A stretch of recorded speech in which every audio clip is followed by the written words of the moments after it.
Hello and welcome to my presentation. My name is Kaylee and I will be talking about drugs or narcotics in the ancient world. Here is a basic timeline of drug use in ancient times. The use of drugs dates back thousands of years all the way to 8000 BCE, where mead was first introduced. Mead is essentially just fermented honey that has been made into an alcoholic drink. Following this, in 6000 BCE, beer and berry wine were first used. Then in 5000 BCE, the ancient Sumerians began using opium, followed by the Chinese in 3000 BCE, who started using cannabis. As a continuation from the last slide, in 3000 BCE, the ancient Greeks began drinking poppy juice, and the South American tribes began using hallucinogenics such as cohoba. This is made from the seeds of a tropical American tree known as the Piperidenia peregrina. And then in 1000 CE, the Chinese followed the Sumerians and began using opium as well regularly. It is also to be noted that coca leaves, which is cocaine, have been chewed also for thousands of years. Throughout this presentation, I will mainly focus on opium and hemp, which are the two most prominent drugs used in ancient times.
How was opium harvested? So to harvest opium, one would use a blade and slit open the bulb of the poppy. This would then cause a latex-like substance to leak out. This substance would be removed and then dried further, and then it would be turned into tablets or capsules and such.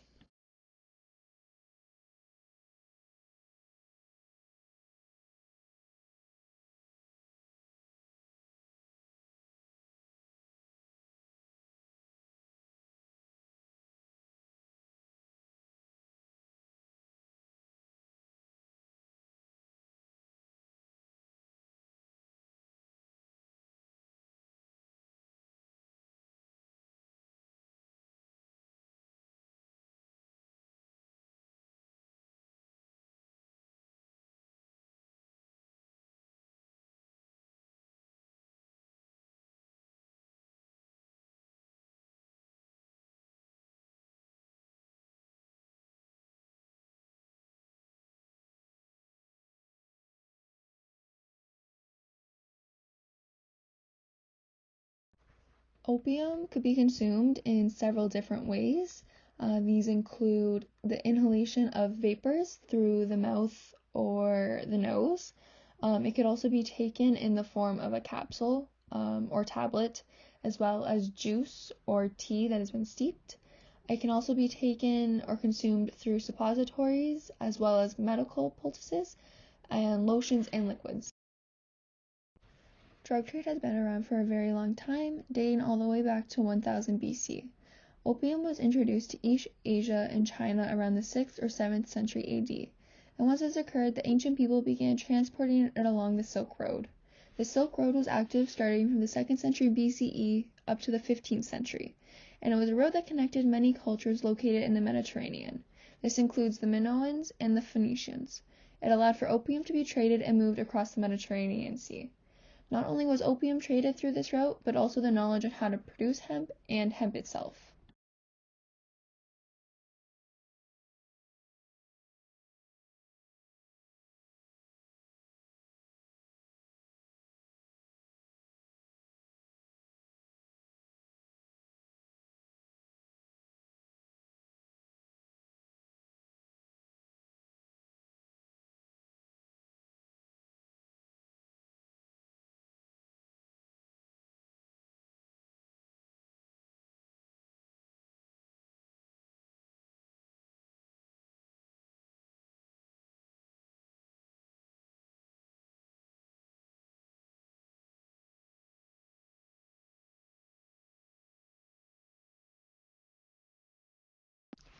Now we begin to start talking about hemp and its first uses. The first use of hemp is dated back to 8000 BC to a village located in Taiwan. Originally, the Taiwanese used animal skin for their clothing, but with the discovery of hemp and cannabis, they began using hemp fibers to create their fabrics. There is also evidence to show that people from ancient times used hemp and marijuana to make their shoes. They used this because it was sturdy enough and there was a wide availability, as well as it being much cheaper than using silk. By the year 1200 BC, hemp has spread all across the ancient world, and by 150 BC, China has created the first paper, which has been made out of hemp. Medicinal uses and purposes of hemp were noted in the natural history, along with the Pharmacopoeia from the years 23 to 70 AD. Here we will begin to talk about the history of hemp and cannabis in ancient China. Hemp was used as a painkiller and as a way to treat ailments, and before being used for medicinal purposes, hemp was consumed as a food. Through the consumption of hemp, people were able to discover that it had medicinal properties. Hemp was first used by a Chinese surgeon known as Hua Tuo. He used hemp as an anesthetic.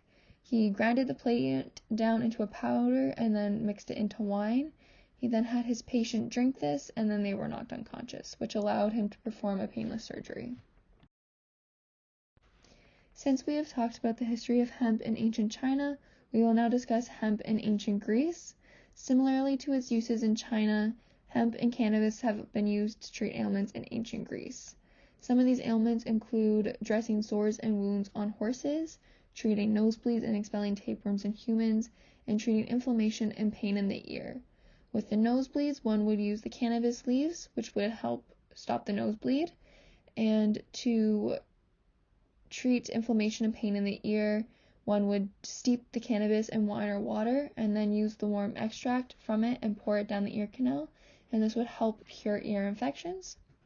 The Greeks also cultivated hemp to be used as a raw material to make things such as canvas, ropes, and fabrics.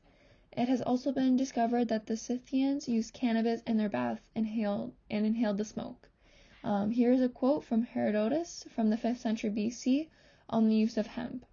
The Scythians thereafter take seeds from the hemp and throw them on red-hot stones where they smolder and give off fumes. They cover this with mats and crawl under while fumes emerge so densely that no Greek steam bath could produce more. The Scythians howl with joy at their vapor bath. Now to discuss what hemp really is and what it is used for. I have talked about a couple of things in which hemp is used for, but here I will discuss a couple more items. Hemp is generally a mixture of dried leaves, stems, flowers, and seeds that come from the cannabis plant, and it is a form of cannabis.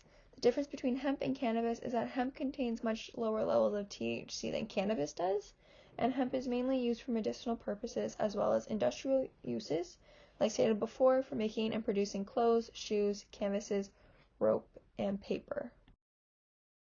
Here is part 2 of the last slide about what hemp is and what it is used for. Hemp was used by the Scythians and Dacians to enter a trance. They did this by burning the cannabis flowers and inhaling the vapors and steam. There has also been residue found on altars dating back to the 8th century BC in Tel Arad, which is a mound located west of the Dead Sea, and this indicates the use of hemp and cannabis in rituals.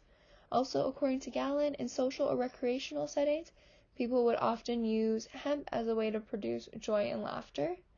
Along with hemp to treat wounds on horses, tapeworms, and ear infections, it was often used to treat a variety of other medical conditions such as epilepsy, rabies, toothaches, anxiety, and sometimes even bacterial infections. There is a possible production site located close to the palace in the Middle Eastern city of Ebla, which is now known as modern-day Syria. Archaeologists uncovered a large kitchen which could have been used to produce hemp along with other drugs or narcotics. In this kitchen, archaeologists found several hearths. This is the area around or in front of a fireplace, as well as pots which were suspected to be used to hold the finished product. The pots in which they uncovered were large enough to hold up to 70 pounds of finished product. To be suspected, there were no traces of food left behind, since this kitchen was used for the production of drugs. And after further analysis of the pots, the archaeologists found that the kitchen was actually a place in which ancient people produced psychotropic pharmaceuticals, such as hemp and other drugs. Although hemp and opium were the most commonly used drugs in ancient times, there are a couple other drugs that have been used by ancient people. These include harmal, nutmeg, coca leaf, psilocybin, ergot, blue lotus, mad honey, henbane, deadly nightshade, dreamfish, and peyote. Firstly, harmal was used by West Indian and Iranian cultures, and it was used to help relieve chronic fevers. It was actually found in the hair of an adult male mummy located in northern Chile, and it is believed to be from the years 800 to 1200 AD. Next, there is nutmeg, which was used by ancient Indian and Asian cultures recreationally. Along with being used recreationally, it was also used to treat asthma, heart issues, and it served as a sedative.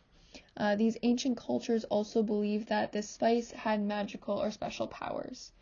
Coca leaf had powerful stimulants and was chewed and brewed into teas. Psilocybin, which is sometimes referred to as magic mushrooms, caused nausea and hallucinations. They have been seen on murals dating back to from 9,000 to 7,000 BC, and then it is also believed that some of the hallucinations that people had due to these magic mushrooms led to religious and cultural evolutions. Next, there is ergot, which is a fungus that is commonly found in rye, and it was not taken voluntarily. It caused delirium, hallucinations, and sometimes death, and this was known as early as 600 BC. Next, there is the blue lotus, which was often used by ancient Egyptians. It puts the user in a more talkative and relaxed state, and this flower was brewed into a tea or alcohol and then was consumed. Mad honey comes from a type of flower known as the rhododendron flowers, and it alters consciousness, delirium, and causes nausea. Then there is henbane, which is taken as a part of a cocktail or hallucinogenics for medicinal purposes, and the effects of this are similar to drunkenness. The next one is deadly nightshade, which the most common symptom is death or hallucinations that last for days, and it is also believed that witches use this a lot. The second last one is dreamfish, and this produces hallucinations as well. It was consumed in ancient Rome and is considered the Roman version of LSD. And then finally, there is peyote, which causes intense hallucinations, and it was used from 8,000 to 2000 BC during the Archaic period of North America. Now that we have talked about drug use in ancient time, we will talk about alcohol use in ancient Rome specifically. The use of wine in ancient Rome was very popular. The rate of wine that one got depended on their social status. There were different rates of wine. So first there was first-rate wine, second-rate wine, and third-rate wine. First-rate wine was often served to the hosts and the host's friends. Second-rate wine was served to other guests that were at the party. And then third-rate wine was served to those who were former slaves. As stated before, in ancient Rome, the Romans really enjoyed consuming wine. They believed it was a daily necessity to drink it, and due to this, it was available to everybody. So men, women, rich people, and slaves all had access to wine. Every year, the consumption was about 180 million liters. This is about a bottle a day per citizen. In the year when Mount Vesuvius destroyed Pompeii in 79 AD, the price of wine increased. In response to this, the Romans began replacing their grain fields with vineyards, which caused a food shortage. And then later on, Romans began storing their wine with wooden barrels rather than amphorae, which made it easier to transport and safer. Finally, the last drug I will talk about today is silphium. This was another drug that was used in ancient Rome, and it was a powerful contraceptive. It could only be found in a small coastal area in modern-day Libya, which was then known as Cyrenaica. It was only found in this one area because it was difficult to grow anywhere else. Many people failed. They would try, but they would fail. Since it was difficult to grow, those who were successful in growing it, they would be prone to theft. So to combat this, they built a wall around the field where it was being grown. The price of this drug was quite high, and people would pay the equivalent to its weight in silver. This drug also allowed people to have fun without worrying about the consequences, such as having illegitimate children. So this is the end of my presentation. Thank you to everyone who listened. If you have any questions regarding drugs or narcotics in ancient times, feel free to ask me them once we meet up in the virtual classroom, and I will do my best to answer them. Thank you.